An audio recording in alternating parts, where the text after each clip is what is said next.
À travers les dribbles, les tirs et les buts, le football nous a offert d'innombrables moments de célébration et révélé des joueurs d'exception devenus nos légendes favorites. Pourtant, certains de ces talents, malgré leur gloire, ont fini par sombrer, victimes de pièges tels que l'alcool, le jeu ou des choix personnels désastreux. Plongeons dans l'histoire de ces grands footballeurs dont la carrière et la vie ont été brisées par l'addiction ou des décisions regrettables. Numéro 1. Commençons par Emmanuel Eboué. Bien que vous ne puissiez plus voir Emmanuel Eboué sur votre écran en train de défendre pour une équipe, il est certainement un joueur à ne pas oublier. Bien sûr, Arsenal ne l'oubliera pas. Il est considéré comme un joueur très drôle, car il était toujours divertissant. Il a un jour demandé à la reine d'Angleterre s'il pourrait être le promeneur de chien royal. Pas certain que vous trouviez cela drôle. Mais Emmanuel, lui, l'a trouvé hilarant. Eh bien, lui qui venait directement de la Côte d'Ivoire pour se faire un nom en Angleterre, vous pouvez dire qu'il ne s'est pas seulement fait un nom, mais qu'il a aussi gagné des millions. Une vie où vous pouvez vous permettre presque tout ce dont vous rêvez tout en gagnant des millions en Angleterre et plus de 1,75 million d'euros par an du côté turc de Galatasaray. Mais ce riche Emmanuel allait bientôt devenir sans-abri. Oui, sans-abri après avoir divorcé de sa femme belge, Aurélie, qu'il avait épousée avant de rejoindre Arsenal. Bientôt, un homme qui était toujours joyeux et drôle est tombé en dépression. Il avait littéralement peur dans sa propre maison. Une maison qu'il avait acquise avec son argent durement gagné et qui appartenait maintenant à son ex-femme. Son autre maison a également été mise en vente par son ex-femme, qui lui a tout pris. Il avait toujours peur que la police n'arrive à tout moment pour le chasser de la maison. On ne sait pas très bien ce qu'Emmanuel a fait à Aurélie pour mériter tout cela, mais une chose est claire comme de l'eau de roche. C'était la période la plus difficile pour Emmanuel. À cette époque, il a également perdu 2 de ses proches et a été suspendu du football pour ne pas avoir payé son agent. Le pauvre Emmanuel a même envisagé de mettre fin à ses jours. La bonne chose, c'est qu'il a réussi à se relever et maintenant qu'il a officiellement pris sa retraite du football, il a son académie de football en Côte d'Ivoire. Numéro 2. George Best, dans le monde du football, est connu de la nouvelle génération même après sa mort, et c'est grâce à son talent sur le terrain. L'ascension de Best a été fulgurante. La légende nord-irlandaise du football a été signée par Manchester United à seulement 15 ans avant de faire ses débuts en équipe première à 17 ans. Étonnamment, il a marqué lors de sa 2e apparition pour le club et depuis lors, son impact a été plus que phénoménal. Il a joué un rôle important en aidant United à remporter 2 titres de championnat et une Coupe d'Europe à l'âge de 22 ans, remportant également le Ballon d'Or et devenant le plus jeune vainqueur du titre de footballeur de l'année. Mais ce talent incroyable a été réduit à néant par les bouteilles. Une question cependant. Est-ce que Best a ruiné sa carrière de footballeur avec l'alcool? Ou est-ce que le football a ruiné sa vie en le poussant vers l'alcool? Eh bien, dans le cas de Best, c'était la seconde option. Après 1968 et Wembley, il pensait que Manchester United serait la prochaine grande équipe. Il pensait qu'il continuerait à gagner la Coupe d'Europe. Il pensait qu'il serait construit autour de lui. Il pensait que son apogée viendrait à 29 ans. Et il pensait qu'il continuerait à gagner des médailles. Ne le blâmez pas. C'est ce qu'il a fait depuis ses débuts, médaille sur médaille. Mais malheureusement, le déclin de United a été marqué par la suite, tout comme celui de Best. Il a affirmé porter une équipe dans laquelle une série de nouvelles recrues a échoué, conduisant à la relégation du club et au départ acrimonieux de Best en 1974 à seulement 28 ans. Il a ensuite joué pour plusieurs clubs peu connus comme Stockport et Cork Celtic, mais n'a jamais retrouvé la forme qu'il avait brièvement rendu le meilleur footballeur du monde. À cette époque, il avait déjà trouvé refuge dans les bras grands ouverts de la bouteille. Et c'est là qu'il a trouvé un réconfort qui finirait par le ruiner. Best est devenu accro. Et c'est devenu si grave qu'en 1981, alors qu'il jouait aux États-Unis, il a volé une femme en prenant de l'argent dans son sac à main pour financer une séance de boisson. Selon lui, ils étaient tous les deux assis dans un bar sur la plage. Et lorsque la femme s'est levée pour aller aux toilettes, Best a pris tout ce qu'elle avait dans son sac. En 1984, il a été condamné à 3 mois de prison pour conduite en état d'ivresse, agression sur un policier et défaut de réponse à une caution. Il a passé Noël 1984 derrière les barreaux à la prison ouverte de Ford. Mais même le temps passé en prison n'a pas pu empêcher Best de boire. En septembre 1990, Best est apparu dans l'émission de télévision en prime time de la BBC, Wogan, où il était fortement ivre et a juré à un moment donné, disant à l'animateur Terry « J'aime baiser ». Il est devenu si difficile pour Best de s'arrêter et de sortir de l'obscurité qu'il avait plongé dans le gouffre de la destruction jusqu'à ce que la mort l'emporte enfin loin de son addiction. Le 25 novembre 2005, il est mort d'une défaillance multiviscérale dans un hôpital londonien à l'âge de 59 ans, après des décennies d'abus d'alcool. Numéro 3. À Mickey Thomas, qui normalement ne devrait pas avoir besoin d'introduction. Mais si vous êtes né après les années 1970, vous ne connaissez peut-être pas Mickey Thomas. Sa carrière était magnifique avant de se terminer dans la disgrâce. Sa carrière a duré 3 décennies et il a joué pour 13 clubs différents en 22 ans. Il était connu comme le George Best gallois. Donc, de nombreux managers lui ont jeté un regard admiratif. L'ailier gauche a brûlé beaucoup de ponts et a été ignoré par les clubs. Pour quelqu'un né à Mordre, au pays de Galles, un village à l'ouest de la baie de Conwy, il avait des débuts modestes. Et en plus de cela, il a quitté l'école sans savoir lire ni écrire. Son club local était Wrexham, et il a fini par jouer pour leur équipe de jeunes avant de devenir professionnel. C'était après avoir péniblement écrit à des clubs pour demander un essai. Cependant, Thomas jouait déjà dans l'équipe masculine de la Ligue de Conwy à l'âge de 13 ans, et il a été sélectionné pour jouer pour les Dragons Rouges à 15 ans. Ces 2 premières années n'étaient pas trop différentes d'un apprentissage. Nettoyer les chaussures, ranger le vestiaire et aider à entretenir le stade. Mais il a finalement fait ses débuts en équipe première en 1971. Wrexham a remporté la Coupe du Pays de Galles et le titre de la 3e division. Donc cela a suffi pour que Manchester United mise 275 000 € sur lui. Thomas a connu le succès avec les Dragons Rouges en 1978, mais alors qu'il jouait pour Manchester United, il a été submergé par la pression. United était un plus grand club, ce qui signifiait beaucoup plus de supporters pour lui. Selon Thomas, il ne pouvait pas faire face au nombre de supporters. Il n'était plus le gros poisson dans la petite mare, alors il a utilisé l'alcool pour calmer ses nerfs et son anxiété. En plus de boire beaucoup, il avait également un problème de jeu. Cela l'a conduit à perdre jusqu'à 585 000 €, ce qui équivaut à environ 20 millions d'euros aujourd'hui. En 2019, Thomas a été diagnostiqué avec un cancer de l'œsophage dû à une consommation excessive d'alcool. Il a réussi à s'en sortir et a survécu à une chirurgie d'urgence et à une septicémie tout en étant placé dans un coma artificiel. Numéro 4. Quant à Keith Gillespie, le jeu l'a ruiné. Keith Gillespie a utilisé plus de 8,2 millions d'euros de ses revenus pour jouer, mais comment en est-il arrivé là ? Il a servi de coursier à Sir Alex Ferguson à United, lorsque les joueurs s'entraînaient encore à The Cliff. Ferguson fournissait à Gillespie son pari et son coupon de football, avant de l'envoyer au bookmaker du quartier pour placer le pari de Ferguson en conséquence. Ferguson lui donnait un pourboire substantiel lorsque le pari était gagnant, quoi qu'il arrive. Selon Gillespie, Ferguson n'est pas à blâmer pour son comportement. Ce qui a aggravé son cas, c'est lorsqu'il a déménagé à Newcastle et a réalisé à quel point il était facile de placer ses paris par téléphone. Gillespie a perdu tous ses revenus de 15 ans au sommet d'un jeu qui récompense généreusement ses meilleurs joueurs. Alors qu'on s'attendait à ce qu'il utilise bien ses gains, la majorité des fonds de Gillespie ont été placés chez les bookmakers. Il a commencé sa carrière à une époque où beaucoup considéraient encore le jeu comme un passe-temps sûr. Keith Gillespie a perdu 54 800 € sur des chevaux en une seule journée. Il a perdu 17 500 € de plus le lendemain en essayant de récupérer ses pertes.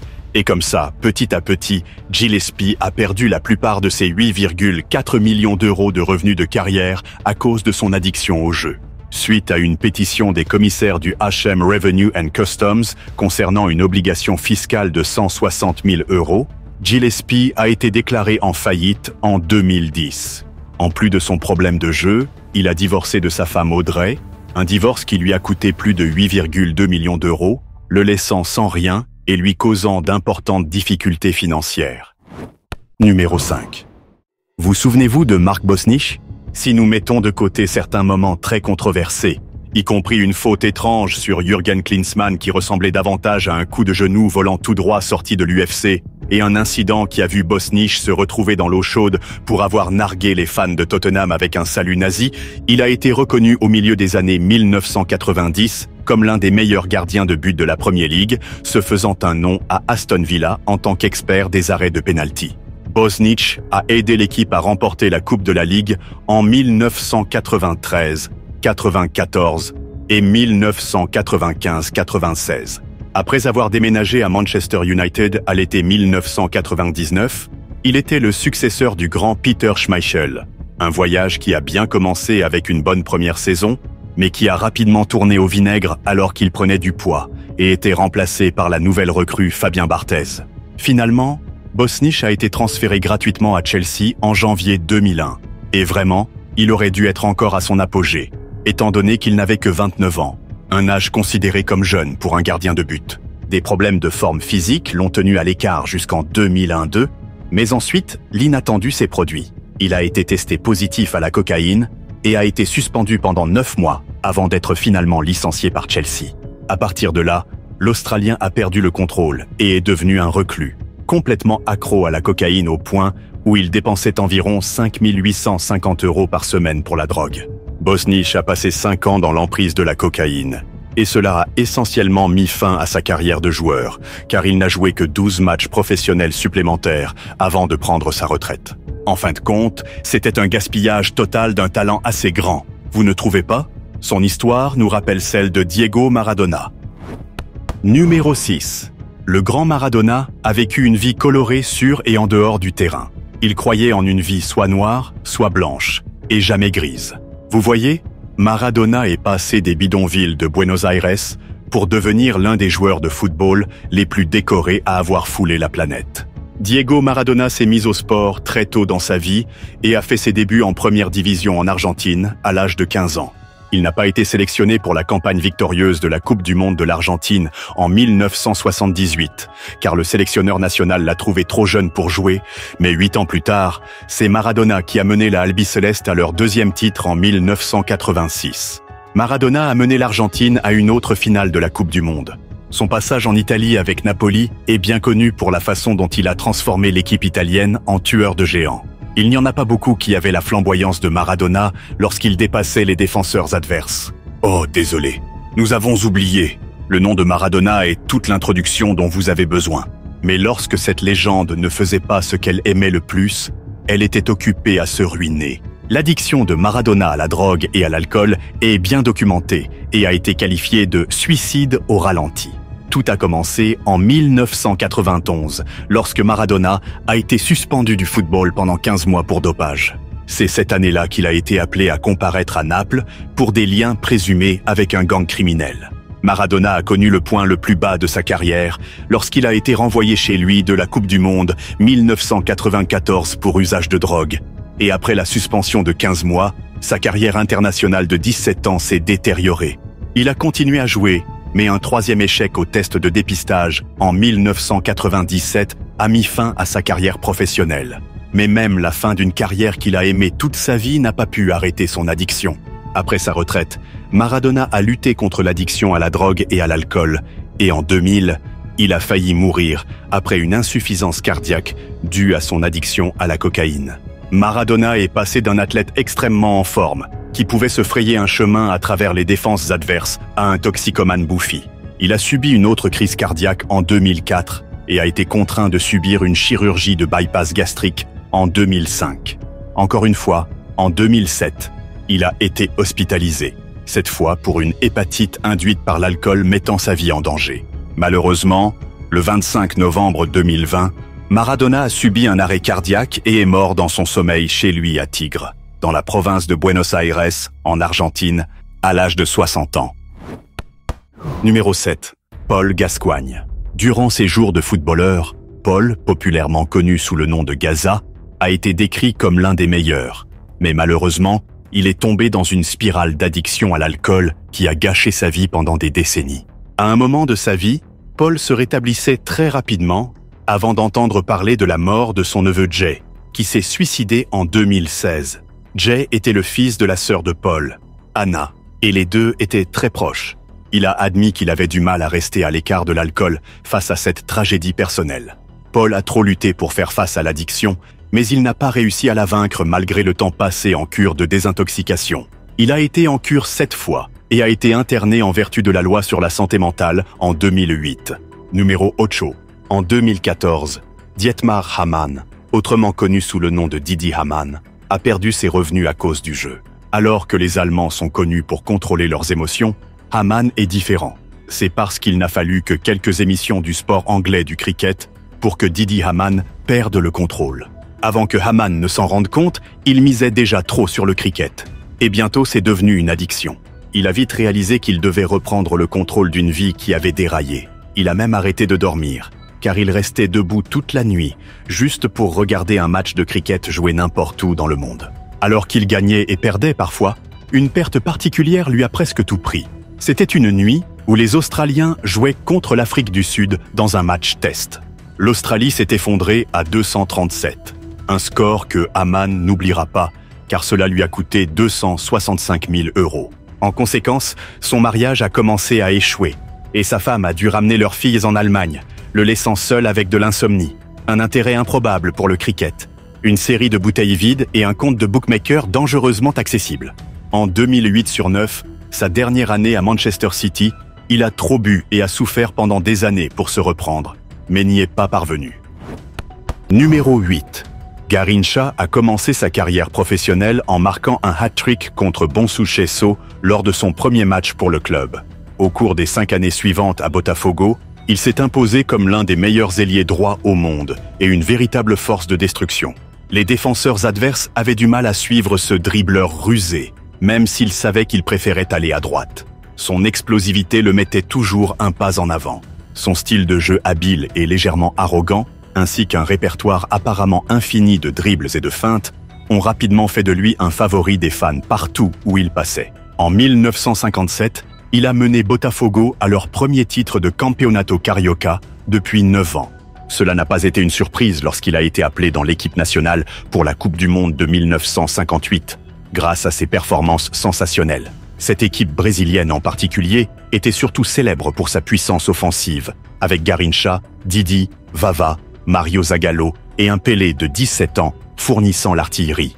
Après avoir été laissé sur le banc lors des 2 premiers matchs, Garincha a commencé contre l'Union soviétique redoutable. Il lui a fallu seulement 3 minutes pour semer la panique chez l'adversaire en dribblant 2 défenseurs et en frappant le poteau. Le Brésil a finalement remporté le match 2-0 et la performance impressionnante de Garincha a assuré qu'il serait titulaire dans tous les matchs à partir de là. Après avoir préparé les 2 premiers buts de son équipe en finale contre la Suède, que le Brésil a remporté de manière dominante 5-2, Garincha a été élu dans l'équipe type de la Coupe du Monde. Mais en dehors du terrain, il avait commencé une liaison scandaleuse avec une chanteuse brésilienne qui, selon les dires, serait entrée dans la salle où les joueurs brésiliens célébraient et aurait embrassé Garincha, qui se tenait sous la douche. La relation illégitime et le goût du footballeur pour la vie de célébrité l'ont rendu moins populaire parmi les fans. Cependant, la Coupe du Monde de 1966 a été une histoire bien différente de la gloire d'il y a 4 ans, le Brésil n'étant plus que l'ombre de lui-même et étant éliminé dès la phase de groupe.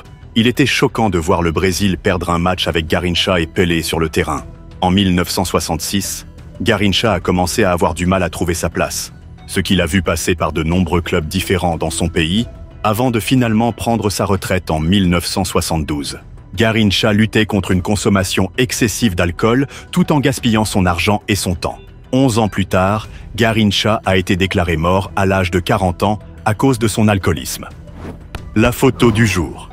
Passons maintenant à la photo du jour. Voici la photo de Wilson Oruma, un footballeur nigérian pas comme les autres. Oruma a eu du mal à se faire un nom en faisant partie de l'équipe du Nigeria des moins de 17 ans, qui a remporté la Coupe du Monde de la FIFA en 1993, devenant le meilleur buteur du tournoi.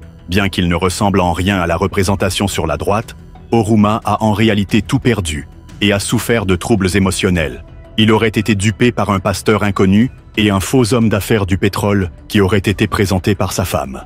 Il a finalement perdu une somme colossale d'environ 2 milliards de naira dans un investissement, le faisant passer de la richesse à la misère et ruinant complètement sa vie. Aujourd'hui, Oruma, âgé de 47 ans, s'est repris en main, mais il restera toujours sur la liste des footballeurs qui ont tout perdu. Alors que nous vous apportons plus d'histoires de footballeurs ayant fait face à des adversités importantes, que pensez-vous des histoires que vous avez entendues jusqu'à présent? Quelle histoire trouvez-vous la plus touchante? Faites-nous savoir dans la section des commentaires. Numéro 10. Cet ancien footballeur a été pris dans l'étau de l'alcool, de la drogue et du jeu. Selon les rapports, il aurait perdu environ 8,2 millions d'euros à cause de ses addictions. Tout a commencé lorsque Merson avait 16 ans, lorsqu'il a placé son premier pari avec son salaire d'Arsenal. Depuis lors, Merson n'a pas arrêté de parier jusqu'à ce qu'il perde tout son argent. Il a un jour raconté comment il avait gaspillé 35 000 € en un seul week-end et vu son mariage s'effondrer à cause de son addiction. Pendant un temps, Merson a ralenti, mais il a vite recommencé. Et cette fois, il a trouvé très difficile de lâcher prise. Il a révélé qu'il continuait à recevoir des crédits et à pouvoir parier auprès des bookmakers malgré ses addictions bien connues. Même si Merson sait que son addiction a ruiné sa vie, il ne peut toujours pas s'arrêter. Aujourd'hui, il lutte contre des problèmes de santé mentale, tout en continuant à éduquer les gens sur les effets de l'alcool et de l'addiction au jeu. Numéro 11. Juste pour que vous sachiez ce qui a été ruiné, nous commencerons par les faits.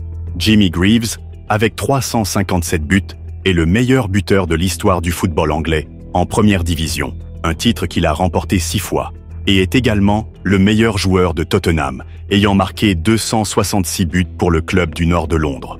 Ce n'est pas tout. Il a également marqué plus de triplés pour l'Angleterre que quiconque dans l'histoire. Mais derrière la finition redoutable et l'admiration indéniable de tous dans le jeu, se cachait un homme avec des problèmes très réels et graves. Ayant signé pour Chelsea comme apprenti en 1955, à l'âge de 15 ans, Greaves a rapidement marqué les esprits dans l'équipe des jeunes des Blues, inscrivant un nombre incroyable de 173 buts en 2 saisons, avant de devenir professionnel à l'été 1957. Greaves a fait ses débuts officiels pour Chelsea le 24 août 1957, marquant lors d'un match nul 1-1 contre Spurs à White Hart Lane, et a terminé la saison comme meilleur buteur du club, avec 22 buts en 37 apparitions. Bien qu'il soit la propriété la plus chaude du football anglais, Greaves ne roulait pas sur l'or à Chelsea. Il ne touchait que 9,40 € par semaine en hiver, avec un salaire réduit d'1,17 € par semaine pendant la trêve estivale. D'autres problèmes?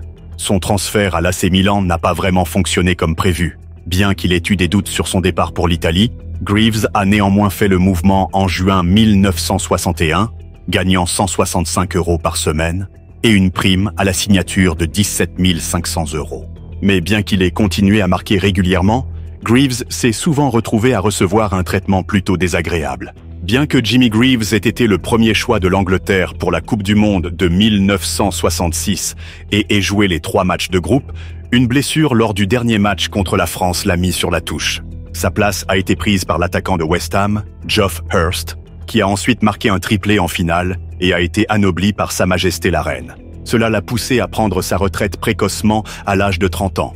Bien qu'il ait lancé une entreprise d'emballage réussie avec son beau-frère, il a eu du mal à s'adapter à la vie en dehors du jeu et s'est tourné vers l'alcool.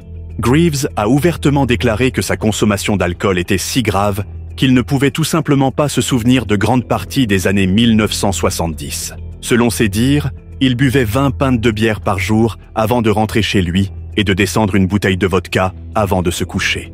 Il gardait même une bouteille de vodka à côté de son lit pour pouvoir boire dès son réveil. Après un séjour de 5 mois à l'hôpital Warley pour malades mentaux près de Brentwood, Greaves a finalement arrêté de boire en février 1978 et depuis lors, il n'a plus touché une goutte d'alcool. Finalement, il a eu un accident vasculaire cérébral en 2015 et un Jimmy affaibli a été contraint de se déplacer en fauteuil roulant, ce qui lui a brièvement fait perdre l'usage de sa voix.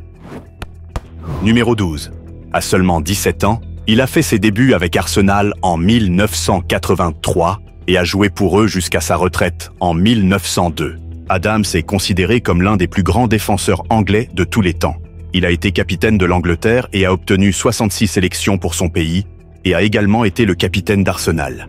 Le défenseur central a remporté 4 titres de First Division, 2 Coupes de la Ligue, 3 FA Cups et 2 Super Coupes pendant son passage dans le club du nord de Londres. Il a également mené l'Angleterre à plusieurs victoires célèbres, dont leur fameux 4-1 contre les Pays-Bas à l'Euro 1996, où il était capitaine. Mais malheureusement, Adams souffrait d'alcoolisme et avait également des problèmes de drogue. Ces problèmes ont commencé à seulement 17 ans, alors qu'il utilisait l'alcool pour faire face à une blessure qui l'a tenu à l'écart des terrains au début de sa carrière. La consommation excessive d'alcool a été une caractéristique tout au long de la carrière d'Adams. Il s'est présenté à un match contre Sheffield United, alors qu'il était très ivre, mais a tout de même remporté le titre d'homme du match. Mais en 1990, il a passé 57 jours dans la prison de Chelmsford pour une infraction de conduite en état d'ivresse. Il avait percuté un mur et était 4 fois au-dessus de la limite légale. À sa sortie de prison, il avait des bouteilles et des carottes. Selon lui, il est devenu sobre après sa sortie de prison et il a depuis repris sa vie en main. Numéro 13. Sansom a fait un peu moins de 400 apparitions pour Arsenal entre 1980 et 1988 et a également joué pour Crystal Palace, Newcastle, QPR, Coventry, Everton, Brentford et Watford. Il a également joué 86 fois pour l'Angleterre, dont 2 Coupes du Monde. Sansom a admis que s'il n'avait pas été accro à l'alcool, il aurait joué beaucoup plus. Son addiction l'a fait dormir à la rue et a failli le tuer. L'ancien arrière-gauche a été poussé au bord de la destruction après des années de beuverie, de jeux d'argent et de négligence de sa santé. En 2020, il a été hospitalisé et est tombé dans le coma après une agression qui lui a causé de graves blessures à la tête. Il a ensuite été diagnostiqué avec le syndrome de Wernicke-Korsakoff, une forme de démence. Et lorsqu'il a attrapé une pneumonie, les médecins ont dit à sa famille que si son corps devait faiblir, il ne serait pas réanimé. Il a passé 18 semaines à l'hôpital à réapprendre à parler, à manger et à marcher. C'était une très mauvaise expérience, mais la bonne chose est que cela l'a forcé à finalement abandonner la bouteille. Numéro 14. Enfin, et surtout, David James.